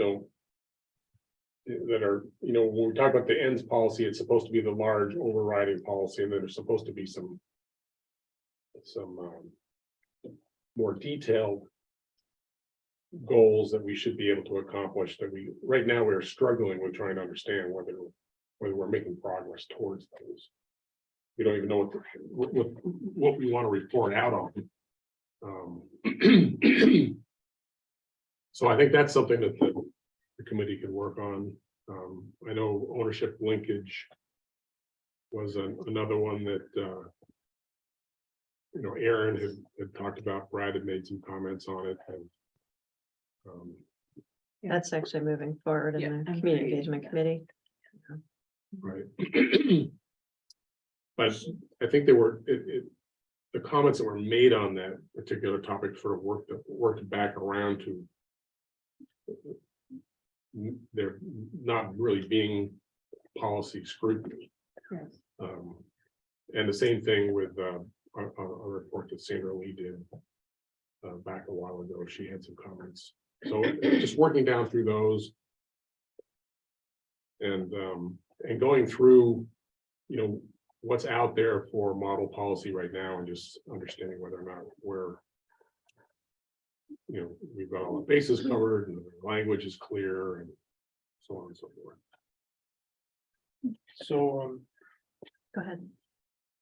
I got a lot of unorganized thoughts running through my head right now. We have trouble populating this board. I think and that probably the 2-person, 4-person, whatever. Involvement on these subcommittees. I think, I'm not sure how in depth these committees will be. I mean, like the policy governance committee, for instance, because it is within the jurisdiction of the board, if you will, can have a lot of work and on an ongoing basis. But for facilities and finance, those committees, to me, would be a review sort of thing, because unless we change our directions to the superintendent is responsible for those things. And certainly has the depth to provide the details. So all of a sudden, those 2 committees to me are more oversight and understanding, if you will. I mean, so like, for instance, on the finance committee, there's a certain sort of regulatory things like signatures on invoices. Great, have them do it. If there's some mechanism to bring expenditures into relatively real time as opposed to 60 days out when we're signing stuff. If there's some mechanism that a board committee can do to get visibility to that, to relate back to the board, that's great too. But I remain concerned, even though I've softened somewhat on a finance committee, it's going to be really easy to get into the weeds and control the purse strings, and that's certainly not what we want to do. And then there's the facilities committee right now. There's a lot of work because we are looking at buildings that are underutilized, looking at buildings that need renovations, all that kind of stuff, which different perspectives, I think, can help be very helpful there too. But it's more advisory. That's a good idea. That's not a good. That's a bad idea. It's not so much, well, we're going to go research all this stuff. So I'm a little cautious with those two committees that, there's a lot of depth there. And I'm the one that suggested combining them, which is kind of a different topic and I didn't come up with that by myself. If you look at CVU's committee structure, they're the ones, they do have a combined facilities finance Mhm. committee. I think, yeah, I think I've read somewhere, we've talked about it, and it's like on a 2-week cycle, we don't want to forget about that. I mean, there's flexibility for a committee to meet beyond that, but I think we need to also keep in mind that we've sort of talked about, we'd use one of our meetings, at least part or the whole meeting, to utilize subcommittees so that we are not consuming tons of extra time for everybody.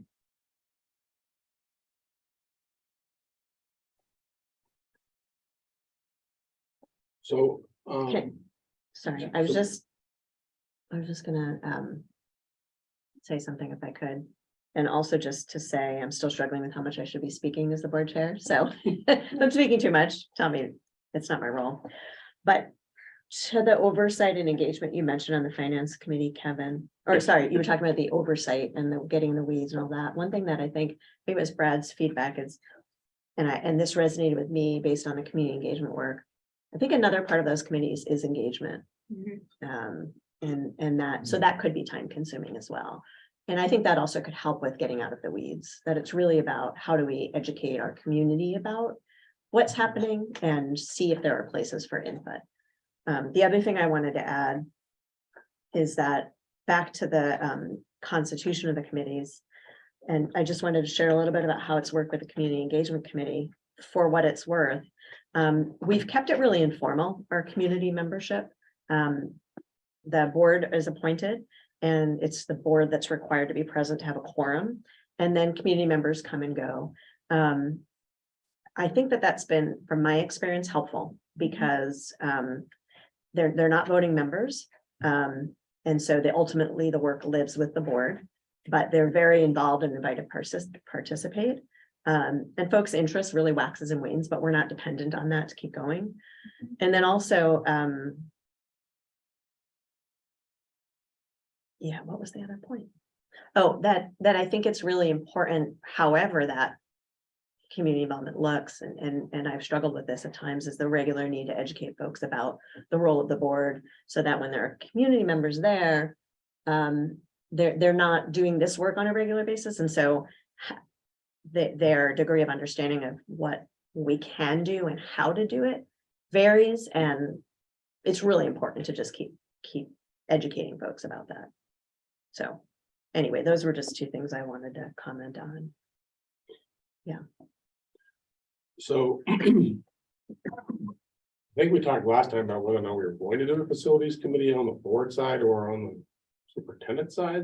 And I thought we sort of landed where there was going to continue on the superintendent side, this work group structure. So I don't know if that's going to be in conflict if we set up a facilities board committee.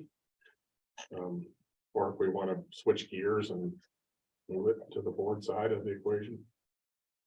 That's one thought.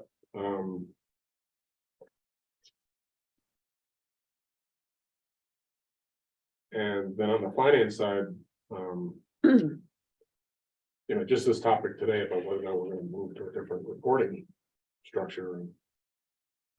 And that's information the board needs. We want it to be as usable and readable as possible.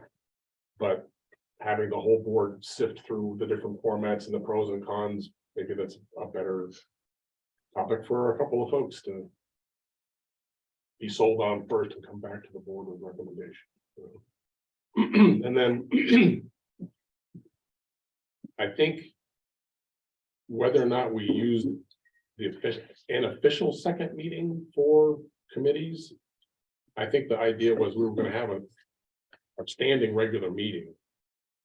And then basically the committees could kind of decide when they wanted to do a second meeting. So instead of the whole board having a second meeting, we simply have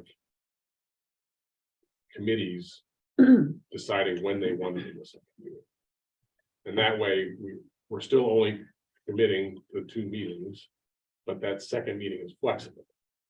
So it doesn't necessarily have to be Tuesdays at 6 o'clock. It can be whatever time frame the committee decides they want to do that meeting. Brad? Yeah, hi, I'm having some connectivity issues, so sorry. Yeah, I think just to follow up on what Steve said, I think what we decided, or what we talked about last time about the facilities committee versus the facilities working group is that the facilities working group would be sort of a short-term fix, and then it would transition over perhaps to a facilities committee. In other words, to take care of short-term needs as a broader board sanctioned facilities committee took over. And then I also think that on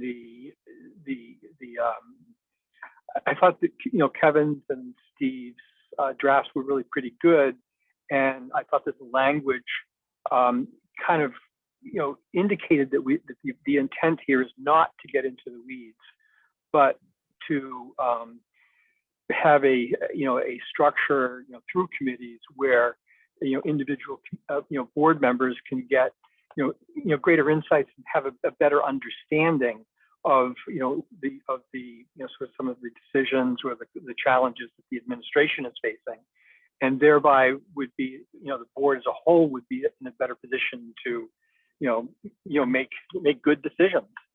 So anyway, that was my thinking. And then on the I made some comments on the combining of the facilities and the finance committee. You know, again, that might be a good idea. I'm not sure. The only thing I worry about is that it seems like as I noted in one of my comments, I think to you, Krista, I think it would be a pretty big lift for folks to be able to look at both facilities and finance. Thank you.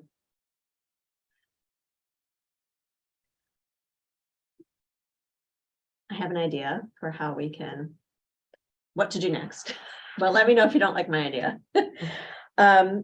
So we have our meeting already scheduled for next Tuesday. And we have 3 charges, and we have folks interested in all of those areas. And what if we break out into those groups at the meeting and finalize these charges and the constitution of the board? Because right now, there are several people who are signed up for multiple committees. So when we sit in a room and have to pick, we'll see how it shakes out. And maybe right now, that's how we prioritize what we form. And then those groups can really do the tightening of the wordsmithing and figure out when their schedule is going to work and when they want to meet, and the details that then we could come back together and have an action to make it official. That would be in place of doing the action D for tonight. Yeah, and not taking action tonight. Using that time to form. So we've had a chance to hear people's feedback. Those folks that have signed up for the different committees can digest that, talk together in a smaller group about it. And then, maybe we spend the first 45 minutes or hour of the meeting doing that. And then we talk together as a group for half an hour and vote. What do people think? Does that make sense? It does. I mean, I don't know what else we have scheduled for the next meeting. Uno momento.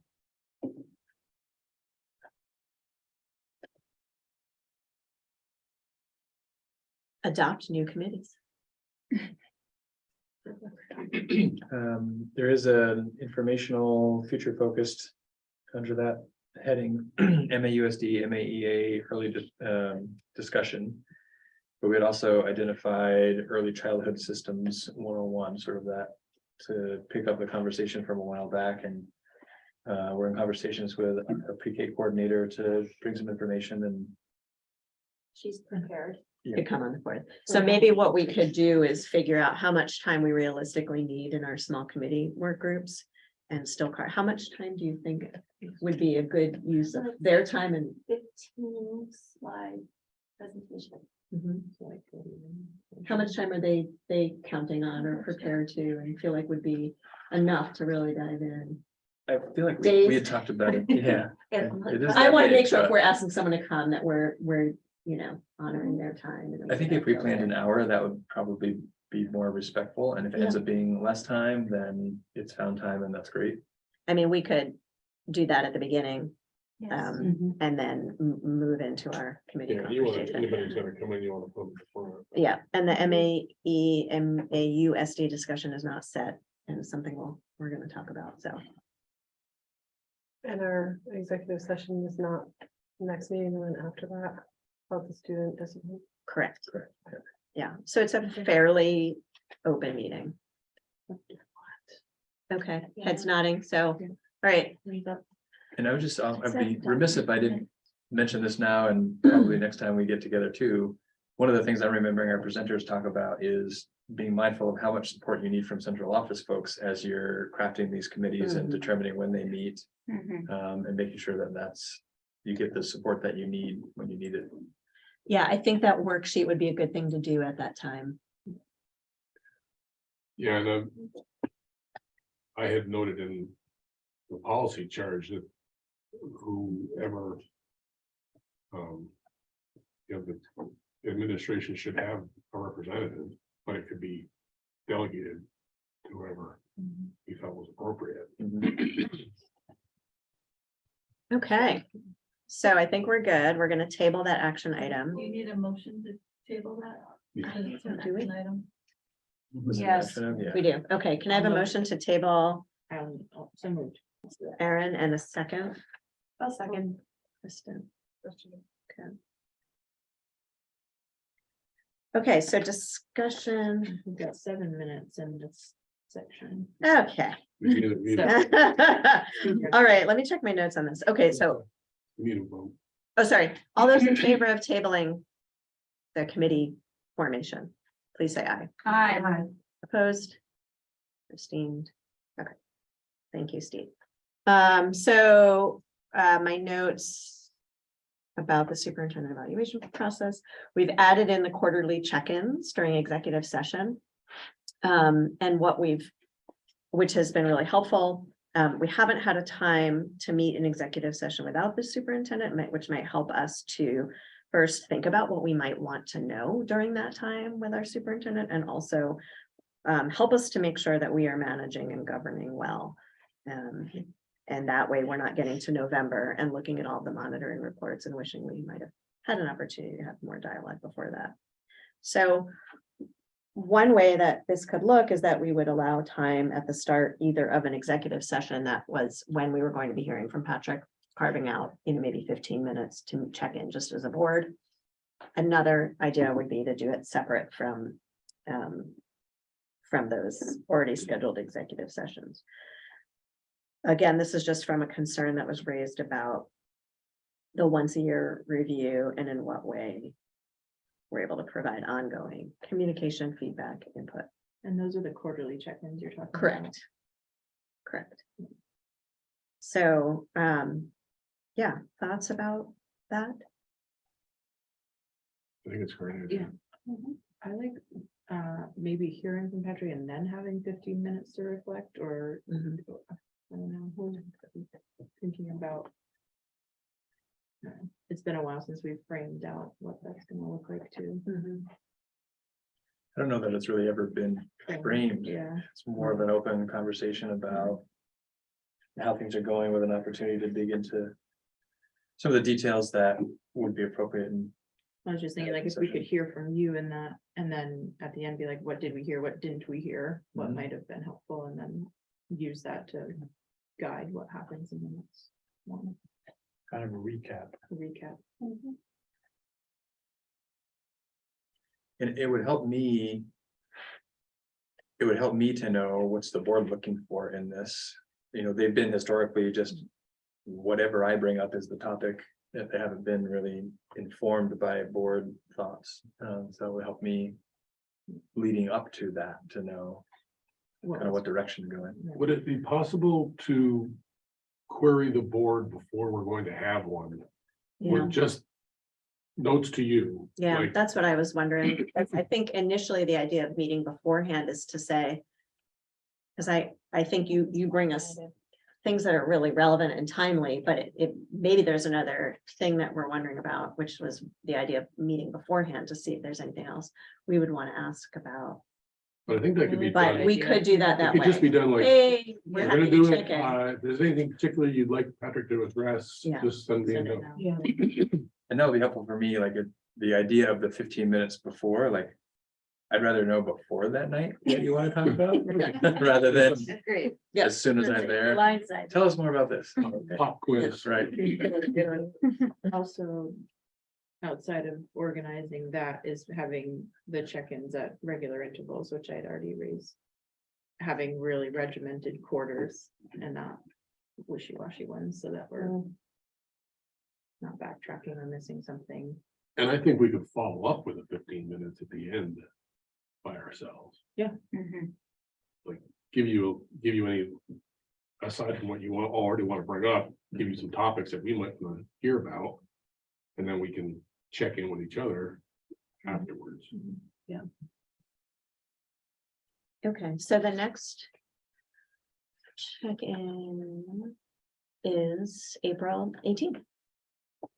So I guess between now and then, if there are things that are on folks' minds, I guess we'll have to just kind of be reasonable in our expectations of what we can hope for you to share with us at any given time in the amount of time we have, but Yeah, we'll that's- also carve out a little time at the end for us. Okay, And remember, I may have some things that I want to bring to you that don't end up on your list as well, so that would be more than whatever you brainstorm. okay.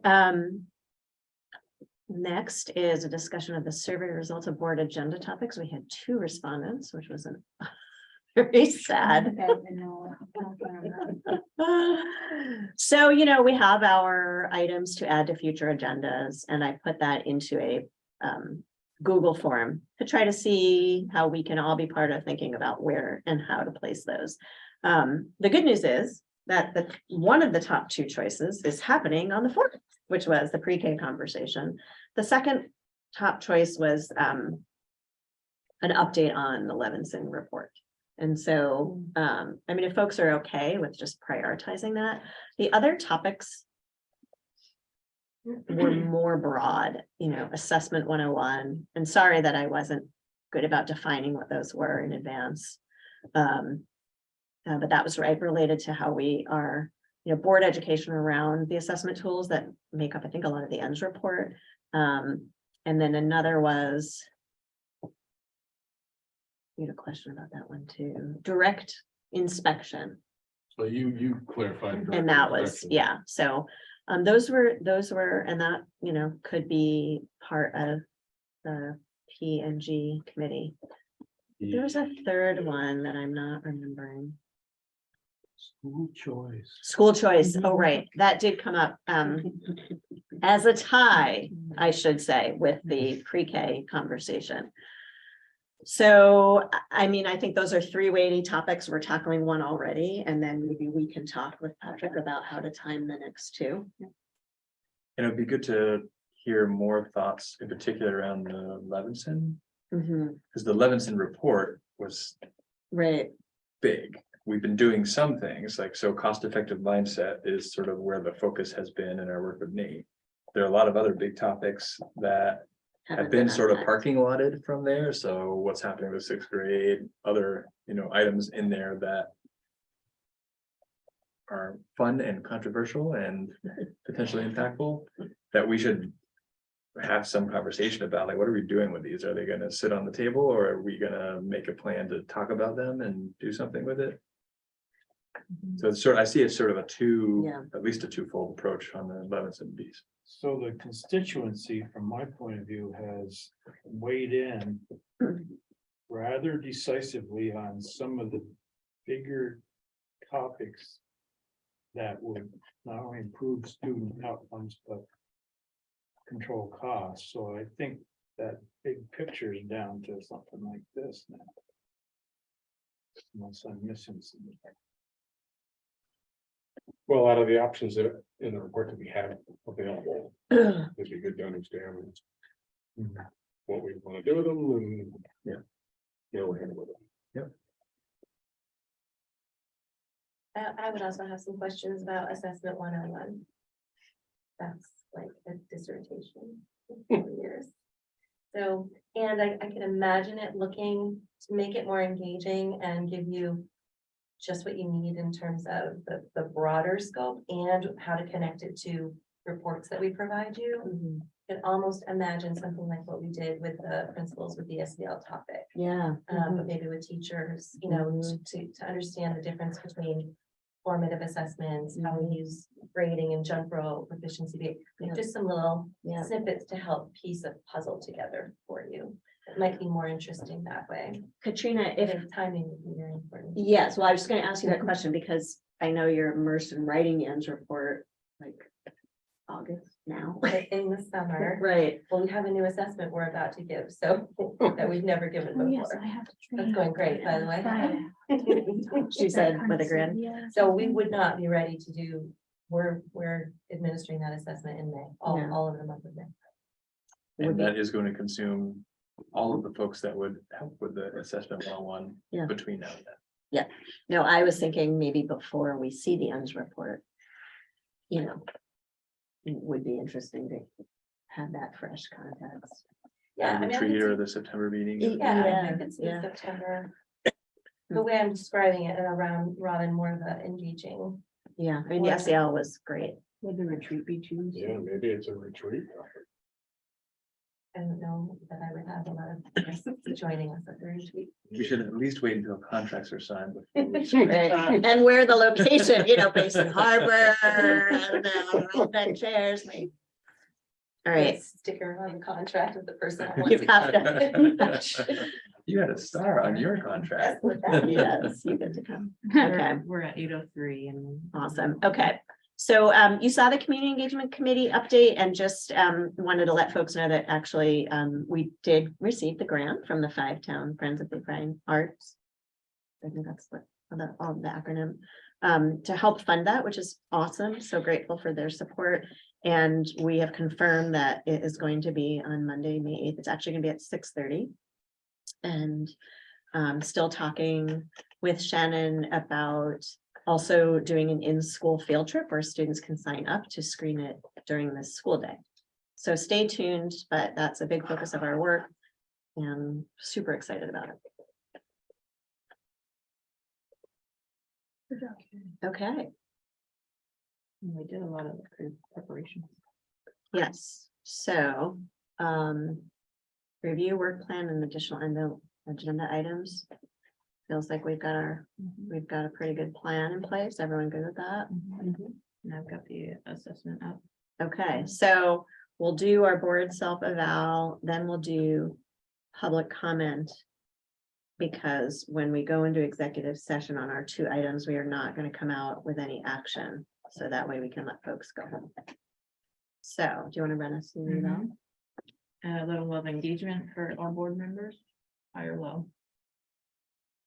High. Hi. Was the agenda followed? I said yes, but Yes. with the amendment of no executive in the beginning. Right. Anything else? And we table something. And table and, yeah, table actually. Okay, the chair effectively established the agenda and materials for distribution to the board. Good job. Yep. Yes. Any comments? Is the chair effective in fostering professional culture, fair and open deliberation, full participation, ensuring integrity of board process? Yes. Any comments? Other Great. feedback? Oh, sorry. You're doing great, Kristen.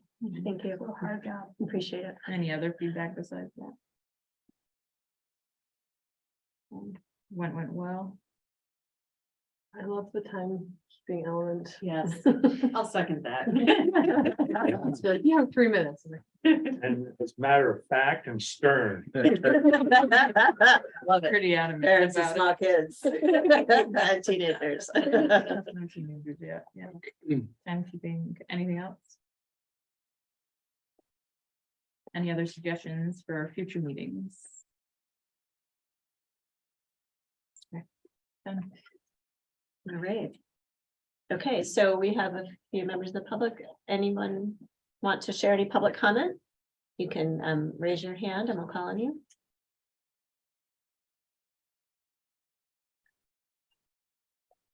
That's a cursor, not a hand, is that right? Patrick? Yes, sorry. Okay. That's me. Okay, well, I don't see anybody.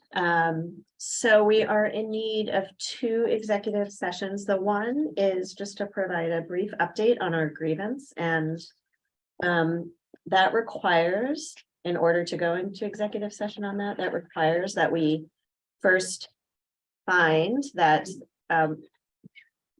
we need to go into executive session because it was an open grievance, so holding it in open session would put the district at disadvantage. So first we need a motion for that finding. And then we will have a second motion that cites the statute to go into executive session. I'll move for the first one. Okay. And a second. I'll second. Okay, all those in favor of the finding that we need to go into executive session on this grievance issue because it would put the district at a disadvantage, please say aye. Aye. Any opposed? Any abstentions? Okay, so for the motion, I'm wondering, because this is a grievance where we have 3 parties, we have the board, the administration, and the association. And this is an update that I'm sharing from the consultant, if this is something that we would go into just as a board, seems like that's appropriate. So if people are in agreement, and this should be a very quick update. So I'm thinking we could just go over there. I could share the update. We could come back. So this would be just executive session for the board. What about Brad? Yeah. Oh, yes, that's If a good point. folks there sign off, might be easiest for us to step out into the hall Okay. or wherever, and then you can. Okay, And is the MEA getting their own report from? yes, Okay. yes. Yes, so yes. So then we would go into executive session under VSA section 313A1D grievance. So we need a motion for that. In a Second. second. And then we'll come back and then we're going to go into executive session again. So at that point, do we call the executive session and cite the statute and move, or? I would say you could do that now and just know that you're gonna move from one to the next. That Okay. way, while folks are still here and it's still recording, you have that motion made and it's all Okay, on the up and up, as Okay. opposed to stopping recording, starting recording, okay, it gets messy. okay. So then we'll come back and then we will go into executive session under Title I VSA section 313A3, which is the appointment, employment, or evaluation of a public officer or employee. And in Chris. that, Let's have the vote on the one we just. Oh. mentioned. I'm sorry. Thank you. Appreciate it. Okay, so going back, we need to vote on the motion to go into executive session for Title I VSA 313A1D grievance. All those in favor, please say aye. Aye. Any opposed? Any abstentions? Okay, And that was Steve and Aaron? Yeah. yes. Aaron's. Okay, now we need a motion to go into executive session for Title I VSA 313A3, appointment, employment, or evaluation of a public officer or employee, and we will be inviting in Patrick and anyone else, Possibly Katrina. possibly Katrina You can stay. Okay. and Katrina. Can I have a motion? And we don't need to find. No. Previous. Okay, so Aaron and a second, I'll second. and Kristen. All those in favor, please say aye. Aye. Any opposed? Any abstentions? Okay, so to be clear, any guests on Zoom, if you could please sign off. Board members, you can stay on. And the recording will now stop.